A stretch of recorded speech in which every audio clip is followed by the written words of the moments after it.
Well, I'm finally getting around to making this video that I said I was going to make forever. But this is what you'll see when you plug your program box up to the controller, which is here on the back of up to this box. And you turn your ignition on. It's just going to show, if the bike was running, it would be showing RPMs and the percentage that the power valve is open. But to set this up, you go into your settings, you hit enter, and it goes in here and you use plus and minus button to scroll through. First thing you're going to want to do is set the open and close position. So you're not going to have cables on it, obviously, but you're going to go in and you're going to set your open position to 640.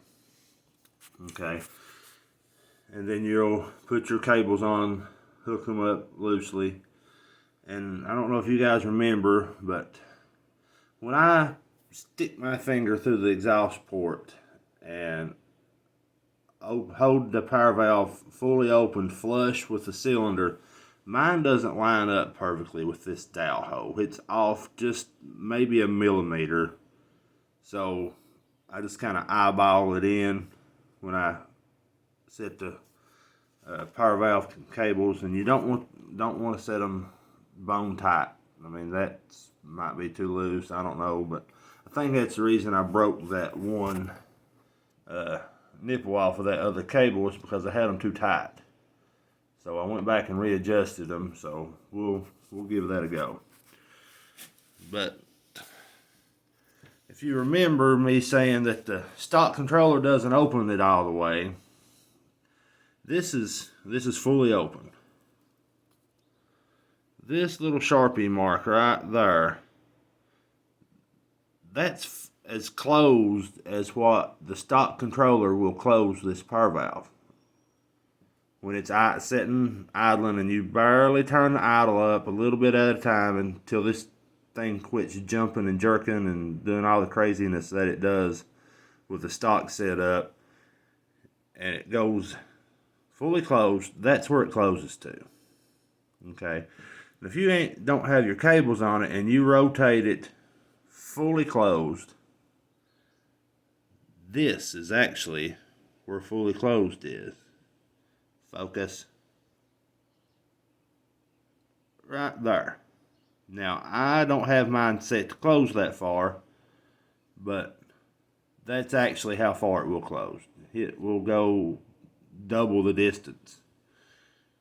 To me, it does help on low end lugging and throttle response right off the bottom. I mean, once you're over 3,500 RPMs, it doesn't matter. But right off the bottom, adjusting this on down to where it's closed farther, because I've tried it. I've made a power valve curve that starts here, and I've made one that starts on down into this area. Not all the way, because that's actually farther than what the cables want to. They get a little funky up here. It don't want to adjust all the way to turn this all the way down. So, but I find this happy medium there. Let's see what that number is. So my open position is 640, and I set my adjustments. And then my wrong way. Close position is 80. So you can see this is actually closed. So I've closed that power valve from here all the way to here. That much farther. And it stays closed. When the bike's idling, that's the position it'll be in when you start the machine. It'll be closed and it will stay closed. It does not open back up when it drops below about 1,800 RPMs or so is where the stock controller goes ballistic and opens it back fully wide open. That's why you get that horrible bog if you're trying to pull out on something really slick and you don't want to give it much throttle and you're just trying to barely ease out to keep from spinning, and it just won't go, and then you finally get rolling a little bit and it's choked to death, and then all of a sudden it just comes alive and destroys the back tire and you're just barely above idle. That's why. It's because it goes from wide open, below about 1900 RPMs, to fully closed, and then it gets all of its power back. I mean, that's the reason the power valve's there, is to give more top end power, but it kills the bottom end power if it's open. So this will hold it closed, and you can program your own power valve curve, which I have experimented with several different ones. So this is like for different cylinder engines, because this works on the RD350, RZ350, RZ500, Suzuki or two. It's several different bikes this controller works on, so that's for other applications. And this is the test you can go into. So like it's try to get both of them in the picture. It's 0% on the power valve. If you watch the little dial over there that the cables is hooked to, you can see it. You can see it rotating as I go up in percentage.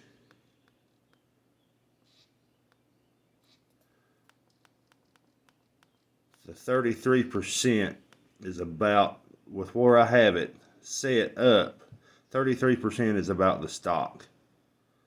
So I've gained 33% more power valve travel over the stock setup, according to this.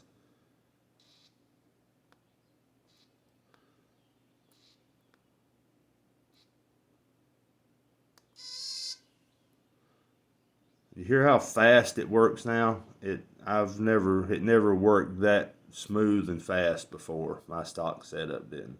If you have a map switch, which I do, and have two different power valve curves programmed in it, which one is just, well, I'll show you right here.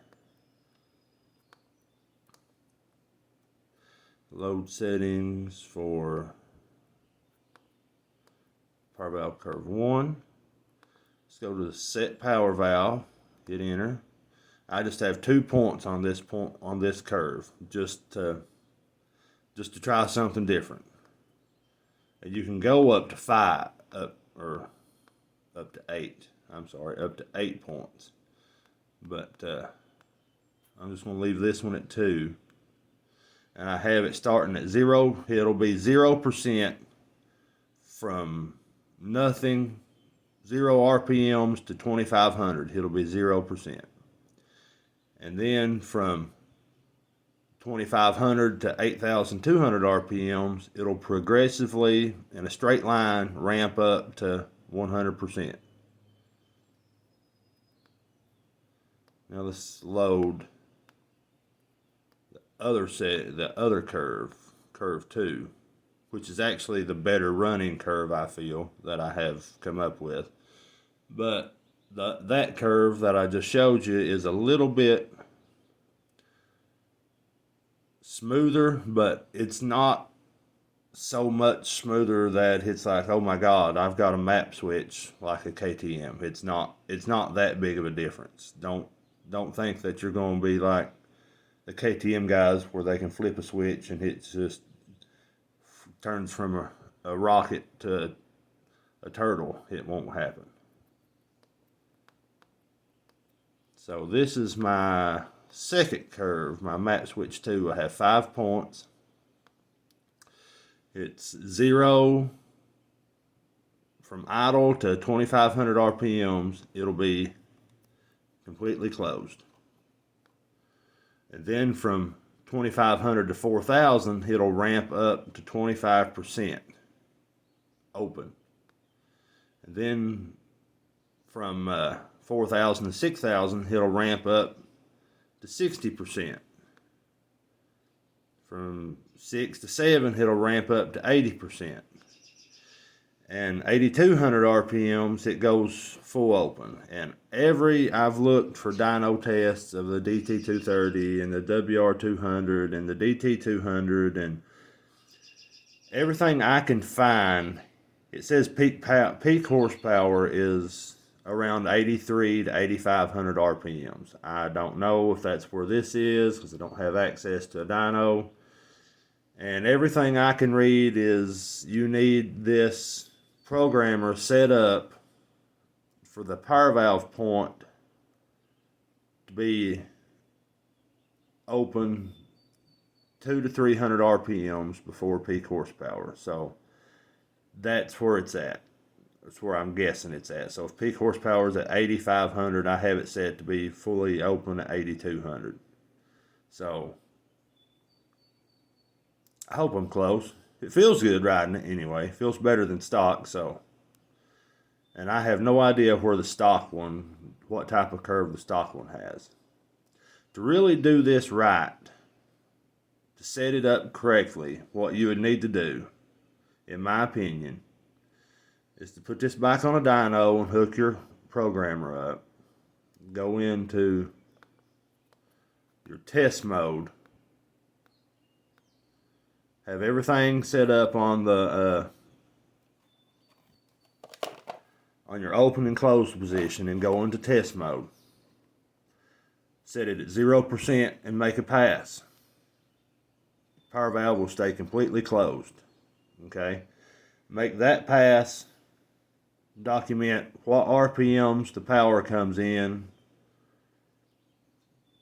and then make a second pass. Run this up to 20%, make a pass. You'll know what RPMs peak power comes in. Run it up to 40%, make a pass. Run it up to 60%, make a pass. Run it up to 80%, make another pass. And then make a pass at full 100%. Then you can take those RPMs and correspond a power valve curve based on those RPMs, 200, 300 RPMs prior to that peak number of each one of those percentages, and make a curve based on that.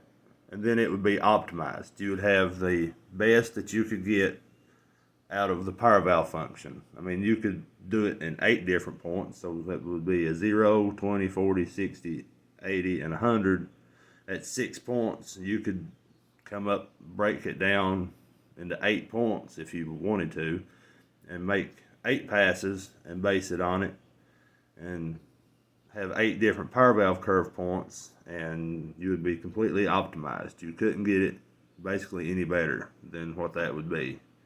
That's what Zeeltronics, I think that guy's from Zeeltronics. I'm not sure. I've read a big write-up on a UK forum, a guy telling how to properly dyno tune one, and that's exactly what he said, is to do it just how I explained it. But that's about it for how the box works. And you can actually hook this onto a computer, but I only have an Apple, so I can't hook it onto an Apple.